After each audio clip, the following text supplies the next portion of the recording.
चला मित्रांनो, भारताच्या भूगोलमधलं हे शेवटचा मुद्दा बघणार होतो आपण, वाहतूक.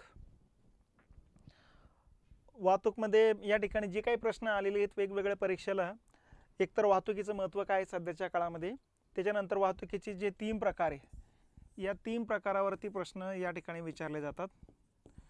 प्रत्येकामध्ये 2-2 उपप्रकार पाडले जातात. जसं यामध्ये रस्ते वाहतूक, रेल्वे वाहतूक आहे, याच्यामध्ये अंतर्गत जल वाहतूक आणि बहिर्गत जल वाहतूक आहे,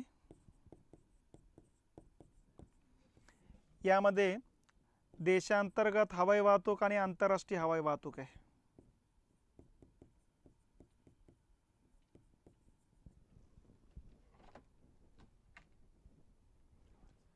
ठीक आहे.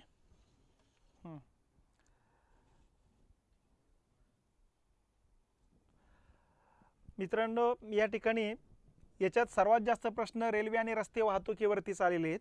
त्याचं कारणच आहे की त्याचं आपल्या जीवनामध्ये महत्त्व जास्त आहे. जसं रस्ते वाहतुकीमध्ये प्रवासी वाहतुकीचा जर विचार केला तर या 6 प्रकारामध्ये जेवढी प्रवासी वाहतूक चालते त्यापैकी 85% एकटे रस्ते मार्गाने चालते, आणि माल वाहतूक या 6ही प्रकारांना जेवढी चालते त्यातले 65% रस्ते मार्गाने चालते. म्हणून रस्ते मार्गावरती प्रश्न राहण्याची शक्यता जास्त आहे. त्याच्या खालोखाल रेल्वे मार्गावरती आहे. त्याच्यानंतर जलवाहतुकीमध्ये बहिर्गत जलवाहतुकीवरती प्रश्न आलेले आहेत, आणि हवाई वाहतुकीमध्ये आंतरराष्ट्रीय हवाई वाहतुकीवरतीच प्रश्न आलेले आहेत.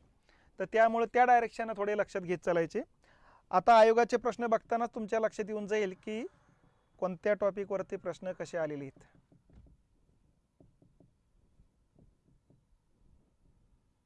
ठीक आहे. पहिला प्रश्न येतोय, अयोग्य जोडे ओळखा. ठीक आहे, मुद्दा समजून घेत चला. अयोग्य जोडे ओळखा सांगितलेले. बंदर दिलेले आंतरराष्ट्रीय बंदर आणि राज्य दिलेले आहेत. कोणतं बंदर कोणत्या राज्यामध्ये आहे, तर योग्य जोड्याच्या ऐवजी अयोग्य जोडी ओळखा सांगितलेले. सागर बंदर आंध्र प्रदेश, हे चुकीचं आहे. सागर बंदर येत असतं पश्चिम बंगालमध्ये. ठीक आहे. प्याराद्वीप ओरिसामध्ये, हे बरोबर आहे. त्याच्यानंतर तुतीकोरीन केरळ, हे पण चूक आहे. तुतीकोरीन हे येत असतं तामिळनाडूमध्ये. ठीक आहे. आणि दुगाराजपट्टणम पश्चिम बंगाल, हे पण चूक आहे. दुगाराजपट्टणम हे येत असतं आंध्र प्रदेशमध्ये. ठीक आहे. तर या पद्धतीनं चुकीचे कुठले कुठले, अ क ड, अ क डचा पर्याय येतो 4 नंबर. तर हे आंतरराष्ट्रीय बंदर आहेत. बघा, आंतरराष्ट्रीय बंदरामध्ये एकदा नकाशा डोळ्यासमोर घ्या.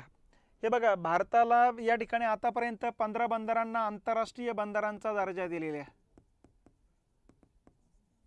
ठीक आहे. या आंतरराष्ट्रीय बंदरापैकी 6 बंदरं जी आहे ती पश्चिम किनारपट्टीवर आहे. ठीक आहे. आणि पूर्व किनारपट्टीवरती 9 बंदर आहेत. तर या पद्धतीनं 6 बंदर कुठली कुठली, गुजरातमध्ये येत असतं कांडला, हे भारतातलं एकमेव मुक्त बंदर आहे. ठीक आहे. आणि त्याचबरोबर भारतातला पहिला EPZ आहे, एक्सपोर्ट प्रोसेसिंग झोन. दुसरं येतं असतं मुंबई, सर्वाधिक इलेक्ट्रॉनिक वस्तू निर्यात करणारं बंदर आहे. याचा भार कमी करण्याकरता न्हावा शेवा नावाचं बंदर, ज्याला जवाहरलाल नेहरू इंटरनॅशनल पोर्ट असं म्हणत असतो आपण, तर भारतातलं पहिलं आधुनिकीकरण झालेले बंदर आहे. सर्वाधिक कंटेनर वाहतूक बंदर आहे. ठीक आहे. त्याच्यानंतर येत असतं मार्म गोवा, पणजीमध्ये येत असतं गोव्यामध्ये, सर्वाधिक लोह खनिज निर्यात करणारं बंदर आहे. त्याच्यानंतर मंगळुरू. ठीक आहे. मंगळुरू ते लोह खनिज पण निर्यात करत आहे आणि सर्वाधिक कॉफी पण निर्यात करणारं बंदर आहे. आणि केरळमधले येत असतं कोची, सर्वाधिक मसाले पदार्थ निर्यात करणारं बंदर आहे. तर या पद्धतीनं पश्चिम किनारपट्टीवर 6 बंदर, कांडला 1, मुंबई 2, न्हावा शेवा 3, मार्मगोवा 4, मंगळुरू 5, कोची 6. ठीक आहे. तर पूर्व किनारपट्टीवर 9 बंदरे येतात. बघा, 9 बंदर कुठली कुठली. नंबर 1ला येत असतो कोलकाता, म्हणजेच हल्दिया. ठीक आहे. सर्वाधिक यंत्रसामुग्री आणि ताकजन्य पदार्थ निर्यात करणारं बंदर आहे.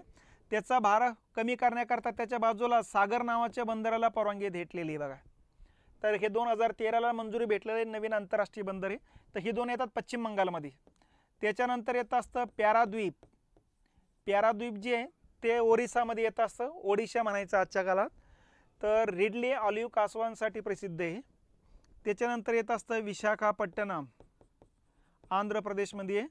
सर्वात खोल बंदर आहे, खंडांतर्गत बंदर आहे, सर्वाधिक व्यापार चालणारं बंदर आहे. ठीक आहे.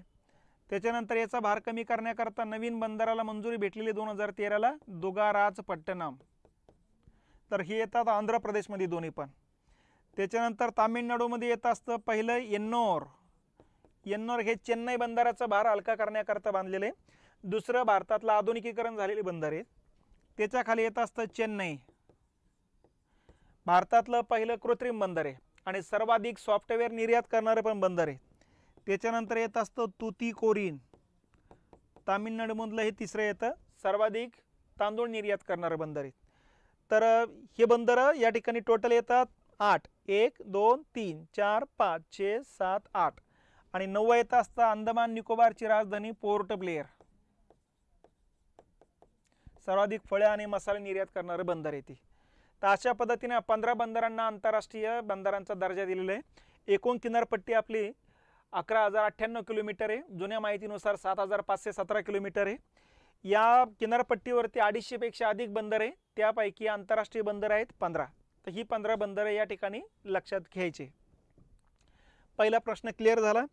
दुसरा प्रश्न येतो खालीलपैकी कोणत्या राज्यात एकही आंतरराष्ट्रीय विमानतळ नाही. हे बघा, टोटल भारतामध्ये 200+ विमानतळ आहेत. यापैकी जवळपास 35 आंतरराष्ट्रीय विमानतळे येतात. ठीक आहे. तर आंतरराष्ट्रीय विमानतळाची यादी जर बघितली तुम्हाला बघायची असेल तर या ठिकाणी लक्षात घेतलं पाहिजे. जिथून विदेशामध्ये आपलं उड्डाण होत असतं ते आंतरराष्ट्रीय बंदर. पहिले येतं असतं श्रीनगर. श्रीनगर येतं असतं जम्मू काश्मीरमध्ये. याचं नाव आहे शेख अल आलम इंटरनॅशनल एअरपोर्ट. दुसरं येतं असतं अमृतसर. अमृतसर येतं असतं पंजाबमध्ये. याचं नाव आहे गुरु रामदासजी इंटरनॅशनल एअरपोर्ट. तिसरं येतं असतं चंदीगड. चंदीगड पंजाब आणि हरियाणाची राजधानी. चंदीगड इंटरनॅशनल एअरपोर्ट असं नाव आहे. चौथ्या नंबरला येतं असतं दिल्ली. दिल्ली इंटरनॅशनल एअरपोर्टचं नाव येतं इंदिरा गांधी इंटरनॅशनल एअरपोर्ट. भारतातलं सर्वात मोठं विमानतळ येते. त्याच्यानंतर येतं असतं जयपूर. जयपूर इंटरनॅशनल एअरपोर्ट असंच नाव आहे. त्याच्यानंतर येत असतो इंदोर. Devi Ahilyabai Holkar international airport. त्याच्यानंतर येत असतं अहमदाबाद. Sardar Vallabhbhai Patel international airport. नंतर येत असतं वडोदरा. बडोदा इंटरनॅशनल एअरपोर्ट असं नाव आहे. नंतर येत असतो सुरत. Surat international airport. ठीक आहे. ही 3 येतात गुजरातमध्ये. त्याच्यानंतर येत असतं मुंबई छत्रपती शिवाजी महाराज इंटरनॅशनल एअरपोर्ट. त्याच्यानंतर येत असतं पुणे लोहगाव इंटरनॅशनल एअरपोर्ट. त्याच्यानंतर येत असतं Nagpur doctor Babasaheb Ambedkar international airport. 3 महाराष्ट्रामध्ये आहे. त्याच्यानंतर गोव्यामध्ये 2 आहेत. 13 नंबरचं येत असतं मनोहर पर्रीकर इंटरनॅशनल एअरपोर्ट आणि 14व्या नंबर येत असतं दाबोलीगम इंटरनॅशनल एअरपोर्ट. तर गोव्यामध्ये 2 येतात. कर्नाटकमध्ये 2 आहेत. 15 नंबरचं येतं मँगलोर. मँगलोर इंटरनॅशनल एअरपोर्ट आणि 16 नंबरचं येतं असतं बँगलोर कर्नाटकची राजधानी. याचं नाव आहे कॅम्पेगौडा इंटरनॅशनल एअरपोर्ट. त्याच्यानंतर केरळमध्ये 4 येतात बघा. कुठले कुठले? 17 नंबरला येतं असतं कोची. कोचीन इंटरनॅशनल एअरपोर्ट आहे. 18 नंबरला येतं असतं कोझिगोडे. कोझिगोडे येत असतं कालिकत इंटरनॅशनल एअरपोर्ट. 19 नंबरला येत असतं कन्नूर. कन्नूर इंटरनॅशनल एअरपोर्ट आणि 20व्या नंबरला येत असतो तिरुअनंतपुरम म्हणजेच राजधानी आहे. याचं विमानतळाचं नाव आहे त्रिवेंद्रम इंटरनॅशनल एअरपोर्ट. तर ही 4 येतात केरळमध्ये. ठीक आहे. तर 20 झाली इकडच्या बाजूनं. या बाजूनं उरलेले 15-16 येतात बघा. यामध्ये इथं पण 4 आहे तामिळनाडूमध्ये. 21 नंबरला येत असतं चेन्नई राजधानी आहे तामिळनाडूची. अण्णा इंटरनॅशनल एअरपोर्ट नाव आहे. 22 नंबरला येत असतं मदुराई. Madurai international airport. 23 नंबरला येत असतो कोइंबतूर. कोइंबतूर इंटरनॅशनल एअरपोर्ट आणि 24 नंबरला येत असतं तिरुचिरापल्ली. Tiruchirappalli international airport. ठीक आहे. त्याच्यानंतर 25 नंबरला येत असतं हैदराबाद. हैदराबादचं विमानतळाचं नाव आहे राजीव गांधी इंटरनॅशनल एअरपोर्ट. 26 नंबरला येत असतं भुवनेश्वर. या विमानतळाचं नाव आहे JB पटनायक इंटरनॅशनल एअरपोर्ट. 27 नंबरला येत असतं लखनौचं नाव आहे चौधरी चरण सिंग इंटरनॅशनल एअरपोर्ट. 28 नंबरला येत असतं वाराणसी. विमानतळाचं नाव आहे लाल बहादूर शास्त्री इंटरनॅशनल एअरपोर्ट. 29 नंबरला येत असतं कुशीनगर, उत्तर प्रदेशमध्येचे कुशीनगर इंटरनॅशनल एअरपोर्ट. 30 नंबरला येत असतं गया, बौद्ध गया इंटरनॅशनल एअरपोर्ट असं नाव आहे. 31 नंबरला येत असतं कोलकाता, नेताजी सुभाषचंद्र बोस इंटरनॅशनल एअरपोर्ट. 32 नंबरला येत असतं सुलीगुडी, पश्चिम बंगालमध्येचे दार्जिलिंगला जाण्यासाठी. ठीक आहे. बागडोगरा इंटरनॅशनल एअरपोर्ट असं नाव आहे त्याचं. 33 नंबरला येत असतो गुवाहाटीचं नाव आहे लोकप्रिय गोपीनाथ बारडोले इंटरनॅशनल एअरपोर्ट. ठीक आहे. 34 नंबरला येत असतं शिलाँग जरोकी इंटरनॅशनल एअरपोर्ट.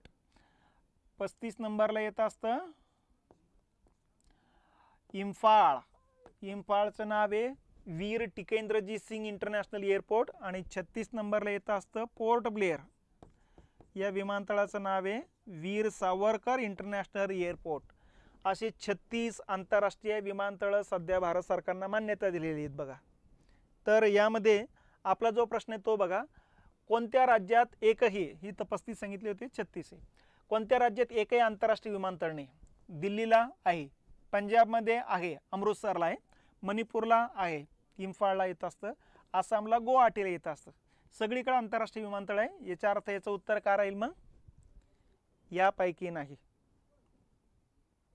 बरोबर आहे. चला पुढचा प्रश्न, योग्य जोड्या ओळखा. विमानतळाचे नाव आणि शहर दिलेले आहेत. तर लखनौच्या विमानतळाचं नाव आहे चौधरी चरण सिंग, कुठे आहे? हा इथं आहे. कोझिकोडेचं नाव आहे कालिकत इंटरनॅशनल एअरपोर्ट, कुठे? हे इथं. हैदराबादचं नाव आहे राजीव गांधी इंटरनॅशनल एअरपोर्ट, हे. दिल्लीचं इंदिरा गांधी नाव आहे, हे. राहिलं लाल बहादूर शास्त्री, हे वाराणसीच्या विमानतळाचं नाव आहे वाराणसी, खाली इथं शहर दिलेच नव्हते. ठीक आहे. मग आपला पर्याय येतोय 4, 5, 1, 2. आपलं 4, 5 बरोबर आहे ना. लखनौचं चौधरी चरण सिंग 5 न सुरुवात होणार. 5, 4, 1, 2. 5, 4, 1, 2. 1 नंबरचं उत्तर येते. ठीक आहे, बघून घ्या व्यवस्थित. त्याच्यानंतर भारतीय रेल्वेचे अचूक वैशिष्ट्य सांगा. ठीक आहे. आता भारतीय रेल्वेचं पहिलं वैशिष्ट्य दिलेलं, भारतीय रेल्वेचा जगात माल वाहतुकीत 4था क्रमांक लागतो. बरोबर आहे? बरोबर आहे. प्रवासी वाहतुकीमध्ये पहिला क्रमांक आहे, कारण लोकसंख्या जास्त आहे तर पहिला नंबर येणारच आहे. व्यवस्थापनात 3रा आहे, बरोबर आहे. आणि रेल्वे जाळ्यात सुद्धा 4था आहे, बरोबर आहे. रेल्वे जाळ्याची आपली जवळपास लांबी येते 69,000 किलोमीटर, आणि यानुसार आपण 4थ्या क्रमांकावर येतो. चायना, अमेरिका, रशिया नंतर आपण 4थ्या क्रमांकावर लागत असतो.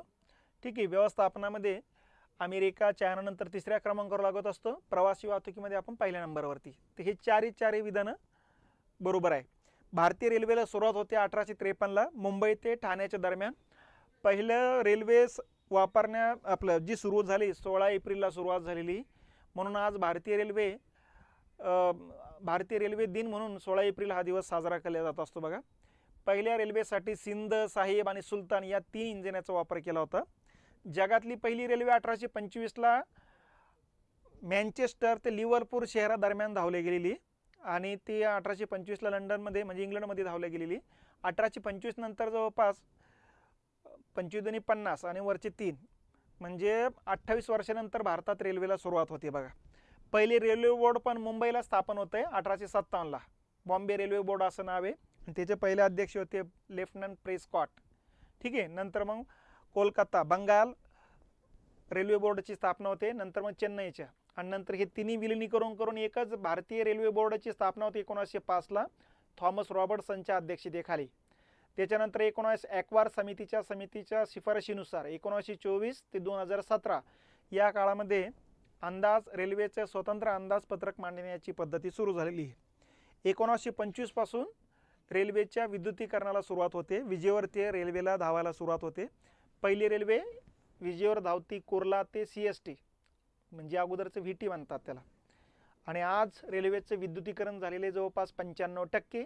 2030 पर्यंत 100% रेल्वेचे विद्युतीकरणाचं सरकारचं टार्गेट आहे. ठीक आहे.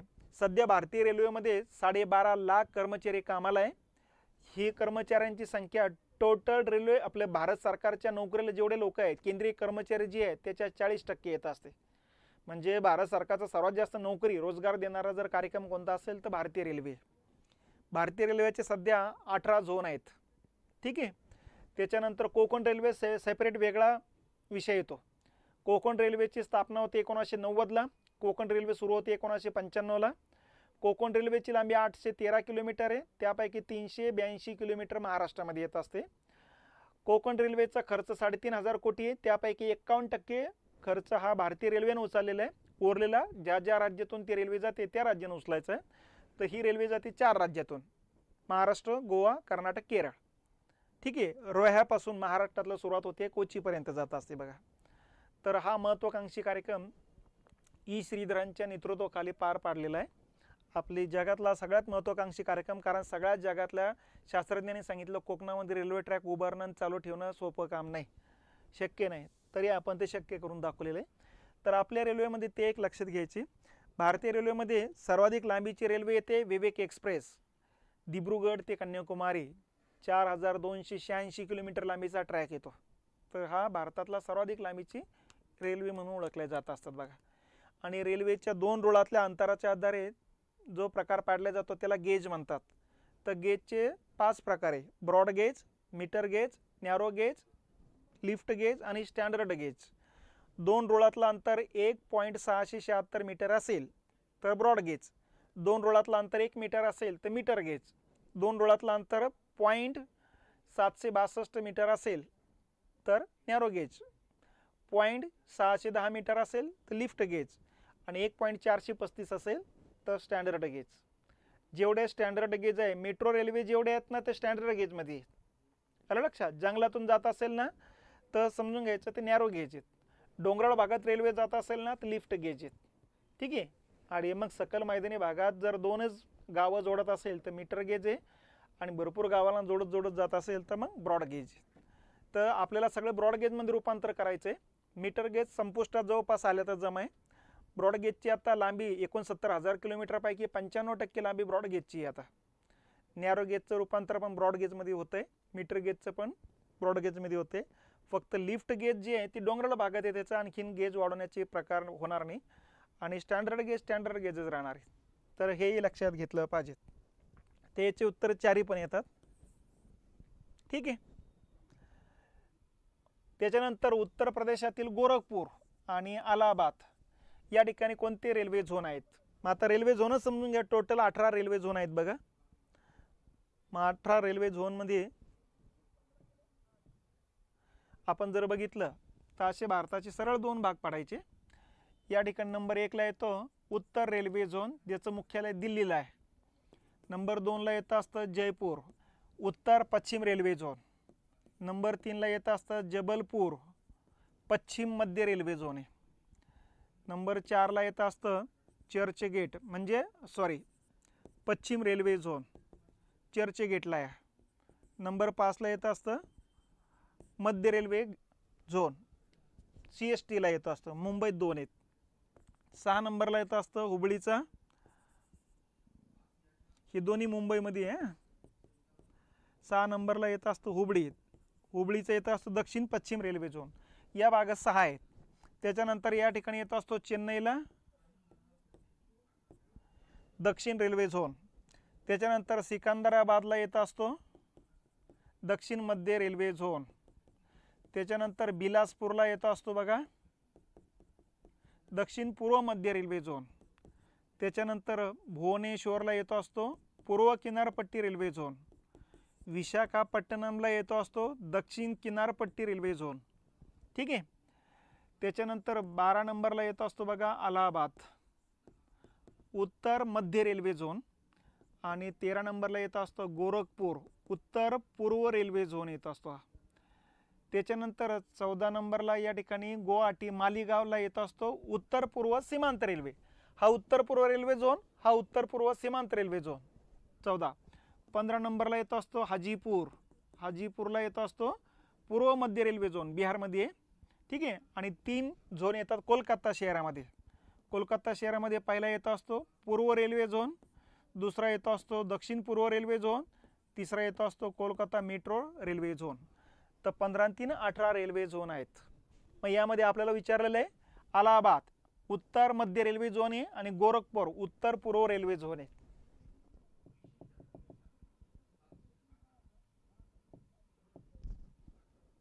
ठीक आहे.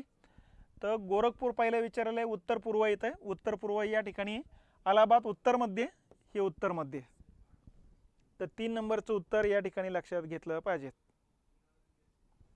झालंय. चला, भारतातील सर्वाधिक लांबीचे रेल्वे रोड कोणत्या गेजचे आहेत?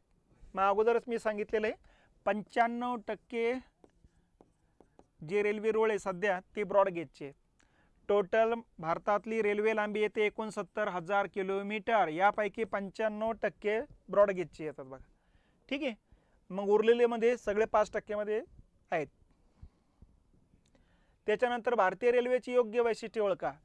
स्वतंत्र रेल्वे अंदाजपत्रक सुरुवात 24-25 बरोबर आहे. रेल्वे बोर्डाची स्थापना 1905 बरोबर आहे. पहिले अध्यक्ष कोण असेल तर थॉमस रॉबर्टसन आहेत. ठीक आहे. रेल्वे विद्युतीकरणाला प्रारंभ 25 बरोबर आहे. यावर्षी करता लक्षात ठेवा, यावर्षी 100 वर्ष होत आहे त्यामुळं ते पण लक्षात ठेवा. आणि सध्या विद्युतीकरण किती टक्के झालं तेही लक्षात ठेवा, 95% झालेले आहेत बघा. रेल्वे कर्मचारी संख्या केंद्रीय कर्मचाऱ्यांचे 60% आहे का? नाही, 40% आहे. त्यामुळे हे वाक्य चुकीचं आहे, बाकीचे वाक्य बरोबर आहे. आता इथं पण बघा योग्य विचारलं का योग्य विचारलं? योग्य विचारलं याचा अर्थ अ ब क बरोबर आहे. अ ब क चा पर्याय कुठला आहे? मग 1 नंबर. ठीक आहे. पुढचा प्रश्न, छत्तीसगड राज्यातील बिलासपूर येथे कोणता रेल्वे झोन आहे? छत्तीसगड राज्यामध्ये हे बघा सिकंदराबादचा दक्षिण पूर्व आहे आणि थोडं वरती गेले दक्षिण मध्य पूर्व असा शब्द वापरला जातो. दक्षिण मध्य पूर्व.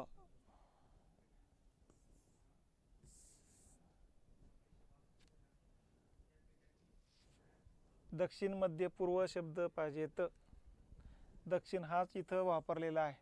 दक्षिण पूर्व मध्य रेल्वे झोन बरोबर. त्याच्यानंतर पुढचा येत असतो बघा, भारतातील सर्वात लांब राष्ट्रीय महामार्ग कोणता आहे? आता रस्ते मार्गाबद्दल आलेले बघा.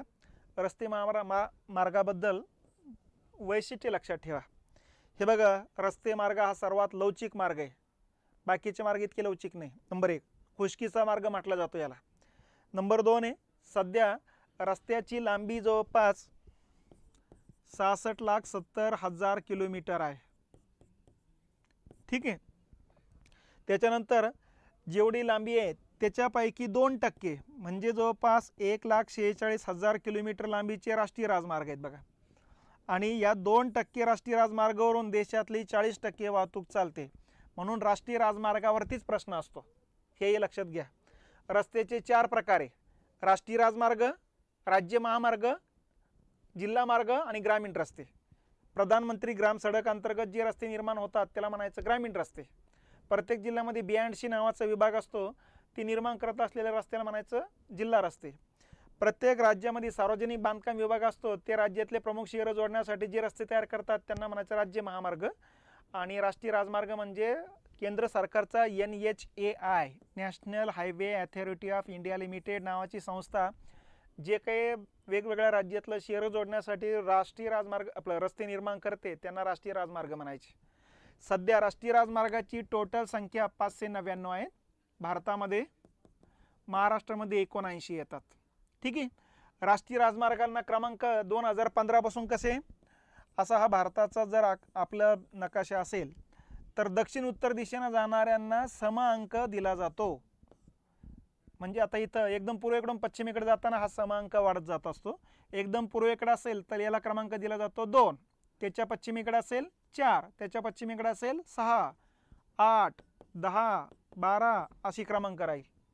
आणि पूर्व पश्चिम दिशेने जात असेल असा तर त्यांना विषम क्रमांक राहील. उत्तरेकडून दक्षिणेकडे जाताना विषम क्रमांक वाढत जाईल. 1, 3, 5, 7 असं राहील.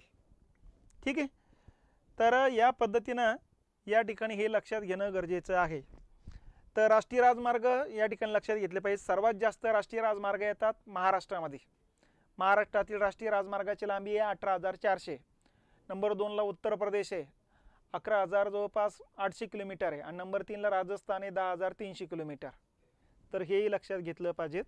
त्याच्यानंतर भारतात जे काही राष्ट्रीय राजमार्ग आहे 599, याच्यामध्ये 1 अंकी किंवा 2 अंकी क्रमांक असेल ना तर जास्त लांबीचे राष्ट्रीय राजमार्ग आहे.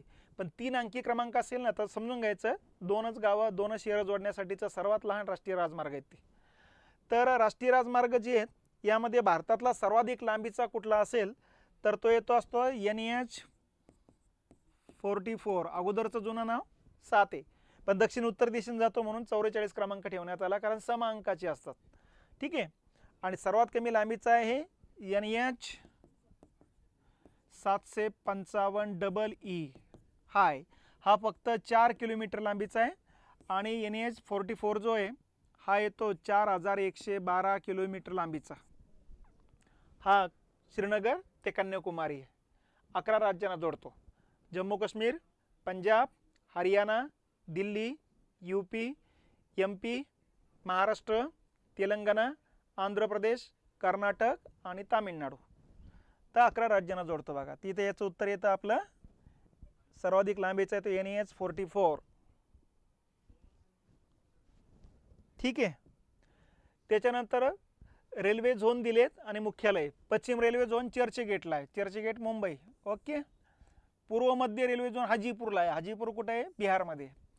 पूर्व किनारपट्टी रेल्वे झोन भुवनेश्वर, ओडिशा.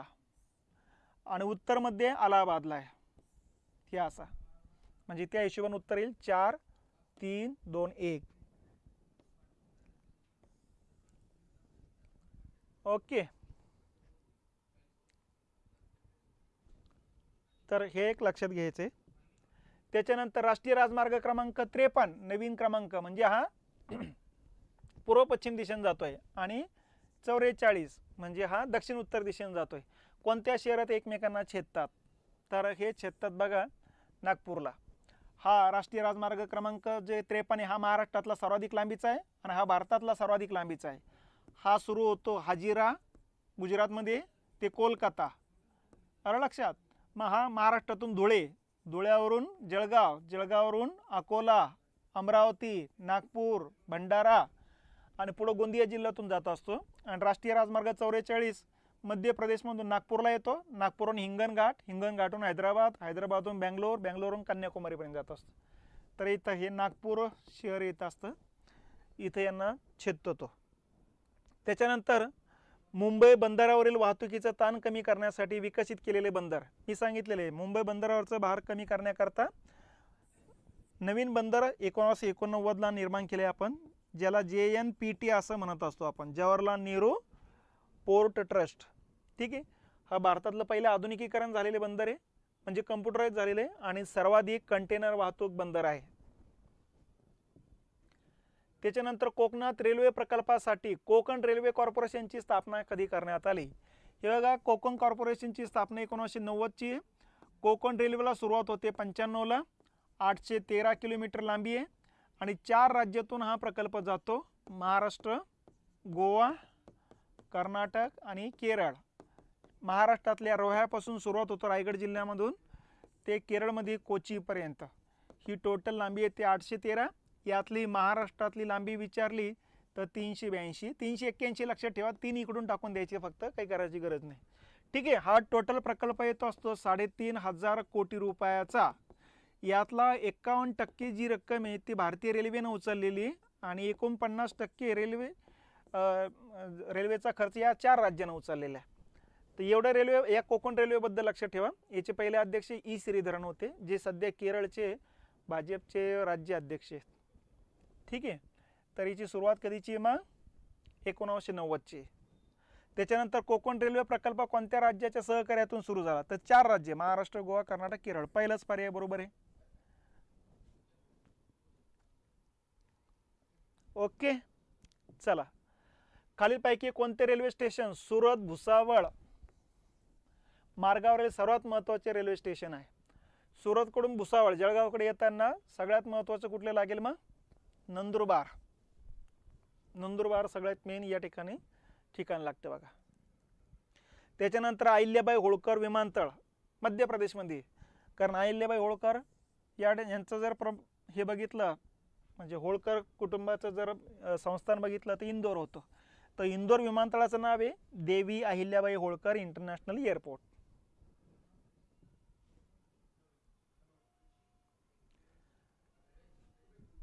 त्याच्यानंतर चेन्नईजवळ एन्नोर हे बंदर नव्याने विकसित झालेले आहे चेन्नईचं भार कमी करण्याकरता. हे देशातील टिंबटिंबवे मोठे बंदर असून पूर्व किनाऱ्यावरचे हे टिंबटिंबवे मोठे बंदर आहेत. लक्षात. आता या ठिकाणी हे 12व्या क्रमांकाचं आहे आणि पूर्व किनारपट्टीवरचं 6व्या क्रमांकाचं आहे. ठीक आहे. नंतर मग आणखीन 2 बंदराला मंजुरी भेटली, सागर आणि दुगाराज पट्टा, 8 झालेत ते. ठीक आहे. आणि नंतर मग आणखीन पोर्ट ब्लेअर होते. तर या पद्धतीनं ते लक्षात ठेवायचं. महाराष्ट्रातील पहिली विजेवर चालणारी रेल्वे 1925ला सुरुवात होते कुर्ला ते CST हे मुंबई. लक्षात. हे बघा. आणि आजचं रेल्वेचं विद्युतीकरण झालेलं आहे 95%.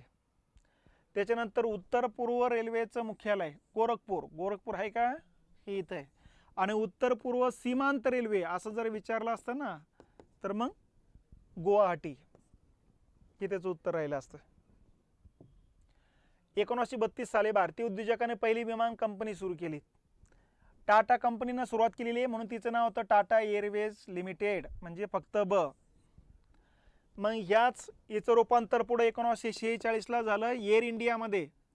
त्याच्यानंतर 1953ला भारत सरकारनं ज्या 8 खाजगी विमान कंपन्या होत्या ना त्यांचं राष्ट्रीयकरण करून 2 सरकारी कंपन्या काढल्यात, एअर इंडिया आणि इंडियन एअरलाइन्स.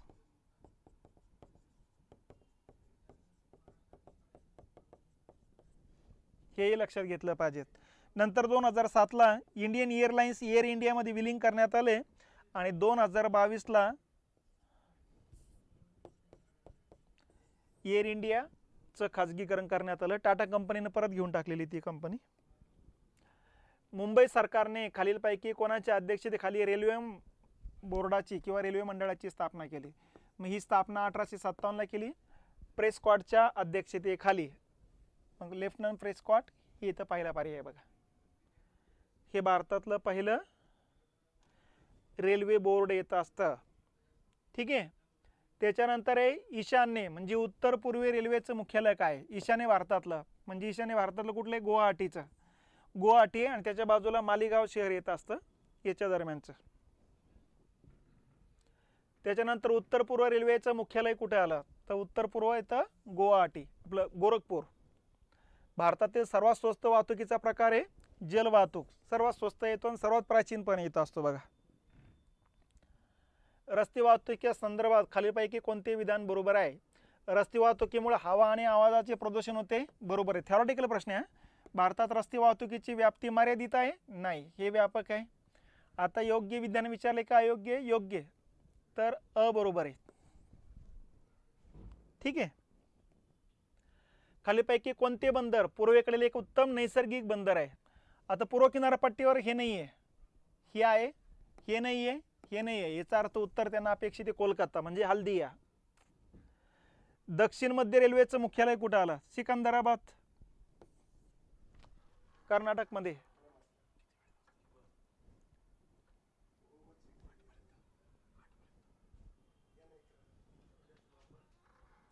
त्याच्यानंतर खालीलपैकी कोणती विधान चूक किंवा बरोबर आहेत.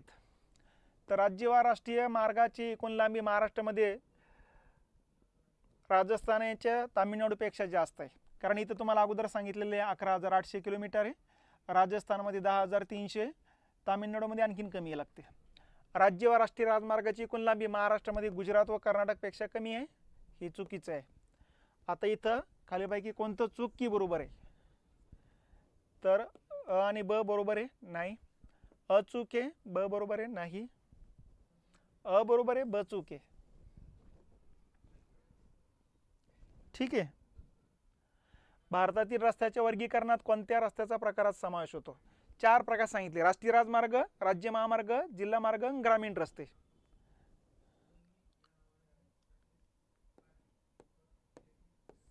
तीन नंबर. ठीक आहे, चला इथपर्यंत आपण घेतलेले. आता उद्यापासून महाराष्ट्राच्या भूगोलला सुरुवात करू आपण. ठीक आहे, चला धन्यवाद. थांबतोय आपण.